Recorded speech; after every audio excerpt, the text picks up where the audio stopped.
샬롬 로중 읽어주는 제입니다. 오늘은 11월 14일 화요일 로중입니다. 나는 사람들과 끝없이 다투지만은 않는다. 한없이 분을 품지도 않는다. 이사야 57장 16절. 하나님께서 사람들의 죄과를 따지지 않으시고 화해의 말씀을 우리에게 맡겨주심으로써 세상을 그리스도 안에서 자기와 화해하게 하신 것입니다. 고린도후서 5장 19절. 주님 안에서 화해하는 하루 되세요. 샬롬 하울람. 2015년도에 우리 총회에서 이런 묵상집을 발행했습니다. 주님, 우리로 화해하게 하소서. 예장 총회 100주년을 기념하면서 내건 표어입니다. 우리 예장 총회는 1912년에 시작했습니다. 물론 그것보다 5년 전에 동노회가 조직되어서 예장 역사, 그러니까 한국인들에 의한 예수교 장로회 역사는 시작됐었죠. 1912년에 첫 총회를 잘 마치고 승승장구하면서 총회가 성장했습니다. 특히 1919년 3.1운동 때에는 전체 인구의 2%도 되지 않았던 기독교인들이 3.1운동을 주도적으로 일으키기도 했죠. 그러다가 1930년대가 돼서 일제가 총동원 전쟁 체제로 돌입하면서 교회를 엄청나게 탄압했습니다. 그리고 1942년도에 제31회 총회를 마치고 나서 일제의 정책에 의해 모든 교단들이 통폐합되고 하나로 합쳐져 버리게 되죠. 그 이후로 3년 동안 총회는 열리지 않습니다. 그래서 1946년이 돼서, 그러니까 해방 후 그 이듬해죠. 해방한 이듬해 그때가 돼서 32회 총회를 열게 돼요. 서울 승동교회에서요. 그러니까 중간에 3년 공백이 있기 때문에 2015년이 100번째 총회를 맞는 해가 되었습니다. 참 우리 기독교 역사 가운데 아픈 사건이라고 할 수 있겠죠. 일제에 의해, 국가 권력에 의해서 강제로 교단이 없어져 버린 때 3년간의 그런 아픈 시간을 겪었어요. 100회째 주제를 주님 우리로 화해하게 하소서라고 지은 뜻이 무엇일까? 그때 이 총회 주제 설교와 함께 묵상집이 나왔는데요. 이 묵상집은 총 4개의 꼭지로 구성되어 있었습니다. 화해의 영성을 품은 그리스도인, 화해의 씨앗을 심는 발걸음, 화해의 꽃이 피는 삶, 화해의 향기가 가득한 세상, 이렇게 4개의 꼭지인데요. 그리스도인의 사명이 뭐냐? 하나님과 화해한다는 게 무슨 뜻이냐? 인간과도 화해해야 한다. 그리고 마지막, 자연과도 화해해야 한다. 너무나도 좋은 신학적 주제를 가지고 화해를 다루었습니다. 맞아요. 하나님과 깨어진 관계를 회복해야 되는 게 우리의 첫 출발이어야 할 거고, 하나님과의 관계를 회복하고 난 다음에는 이웃과의 관계, 그러니까 다른 사람들과의 관계를 회복하며 화해를 이루어야 할 겁니다. 그리고 나아가서 지금까지는, 그 전까지는 인간 구원에 국한되어 있던 구원론이 많이 확장되어서요. 화해의 대상은 인간만이 아니다. 자연과도 화해해야 한다. 이런 너무나도 멋진 이야기들을 펼쳐 나갔어요. 화해는 단순히 싸우고 나서 서로 사과하고 화해를 이루는 것을 넘어섭니다. 하나님의 말씀에 기초해야 하는데 오늘 우리가 읽은 가르침의 본문이 그 강력한 근거가 됩니다. 하나님께서 사람들의 죄과를 따지지 않으시고 화해의 말씀을 우리에게 맡겨주심으로 세상을 그리스도 안에서 자기와 화해하게 하신 것입니다. 고린도후서 5장 19절 말씀. 이 말씀의 기초에서 화해를 살펴보면요. 단순히 누군가가 잘못을 빌고 용서를 구할 때 선뜻 용서해주고 그래 이제부터 우리 사이좋게 지내자, 단순히 이런 게 화해가 아니라는 걸 알 수 있어요. 하나님이 사람들의 죄과를 따지지 않으시는 분이기 때문에 화해해야 한다는 성경적인 당위가 밑바탕에 깔린 것이 그리스도인의 화해입니다.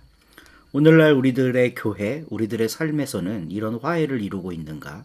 그렇지 않아요. 우리는 잘못했다고 해. 그러면 용서할게. 잘못했다고 하는 게 먼저야 라는 생각에 굉장히 강력하게 사로잡혀 있습니다. 이게 교회의 영성이 되니까요. 세상을 그냥 받아들여 주지 못해요.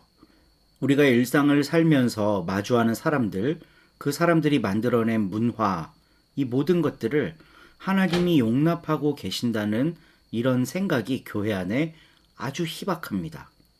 그 세상은 변혁해야 될 대상이고 회개하고 하나님께로 돌아와야 할 악한 문화를 만들어내는 곳이다라는 생각이 딱 강하게 있으니까요.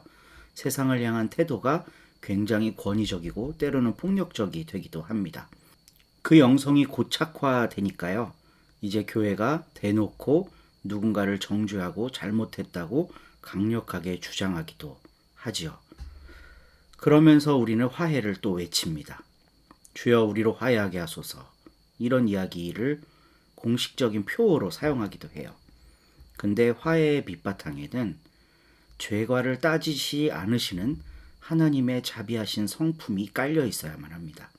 우리가 세워놓은 교리와 좀 다른 선택을 하는 사람이라고 해서 쳐내버리고 정죄하고 교회로 받아들일 수 없다고 규정하는 거, 이런 거는 화해의 기본 정신이 아닌 거죠.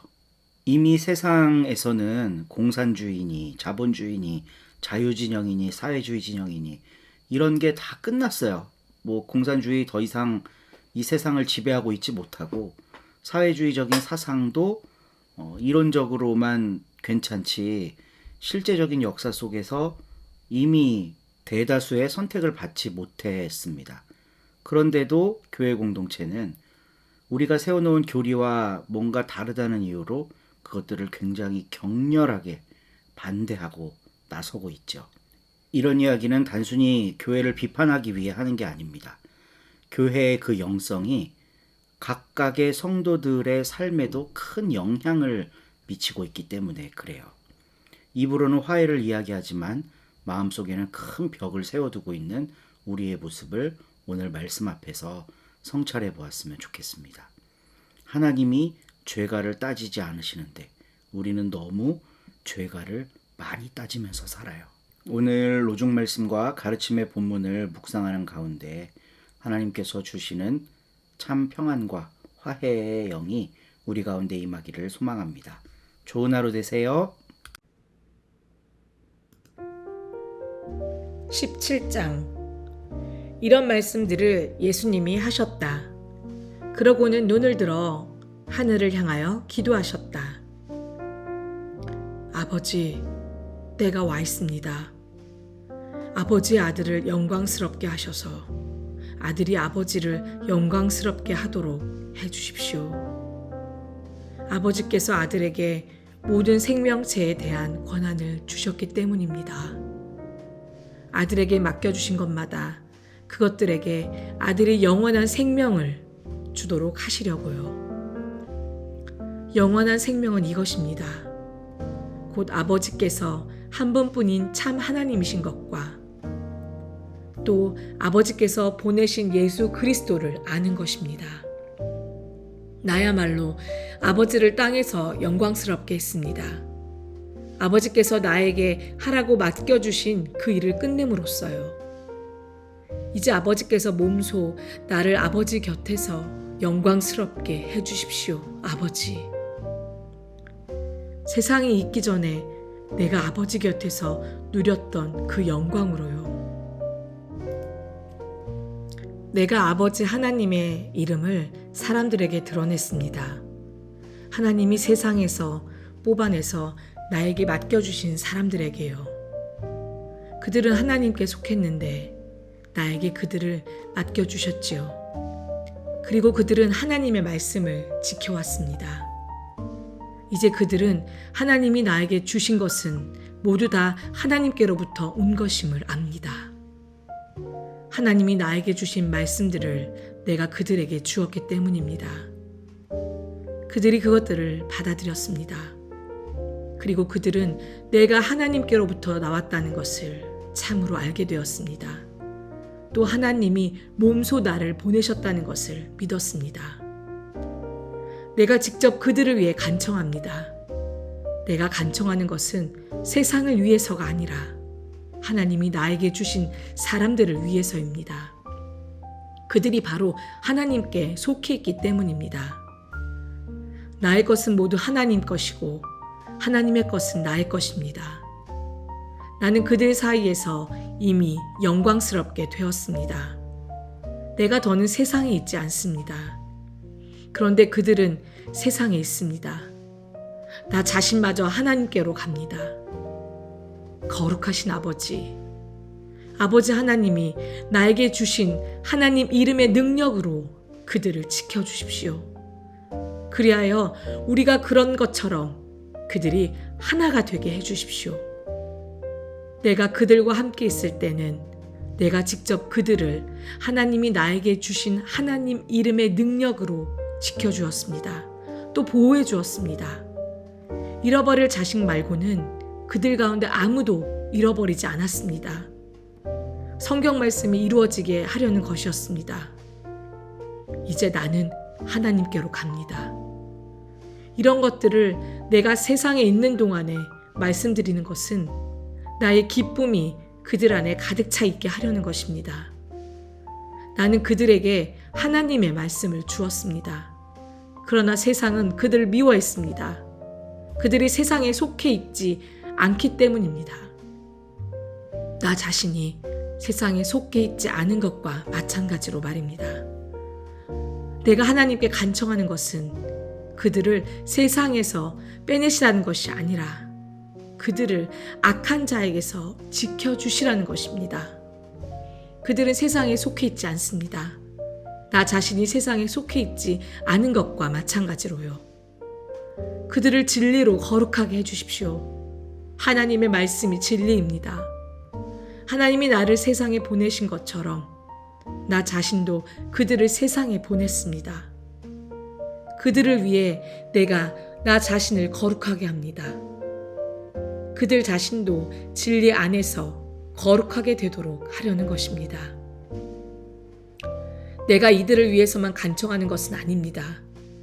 이들이 전한 말씀을 통해 나를 믿게 될 사람들도 위한 것입니다. 그들이 모두 하나가 되게 해주십시오, 아버지. 아버지 하나님이 내 안에, 내가 하나님 안에 있는 것처럼 말입니다. 그들도 역시 우리 안에 있게 해주십시오. 그래서 하나님이 몸소 나를 보내셨다는 것을 세상에 믿게 해주십시오. 하나님이 나에게 주신 영광을 나도 역시 그들에게 주었습니다. 우리 자신들이 하나인 것처럼 그들이 하나게 되게 하려는 것이었습니다. 내가 그들 안에 있고 하나님이 내 안에 계십니다.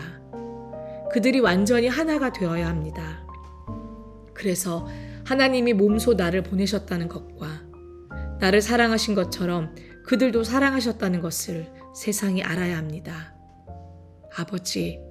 아버지 하나님이 나에게 주신 사람들을 두고 내가 바랍니다. 나 자신이 있는 곳에 저들도 나와 함께 있게 해주십시오. 그래서 저들이 나의 영광을 지켜보게 해주십시오. 세상의 기초가 놓이기 전에 하나님이 나를 사랑하셔서 나에게 주신 그 영광을 말입니다. 그런데 의로우신 아버지, 세상에 아버지 하나님을 알지 못합니다. 그런데 나는 하나님을 알았습니다. 이 사람들도 하나님이 몸소 나를 보내셨다는 것을 알았습니다. 내가 그들에게 하나님의 이름을 알렸습니다. 또 알릴 겁니다. 그래서 하나님이 나를 사랑하신 그 사랑이 그들 안에 있고 나도 역시 그들 안에 있도록 할 겁니다. 아멘.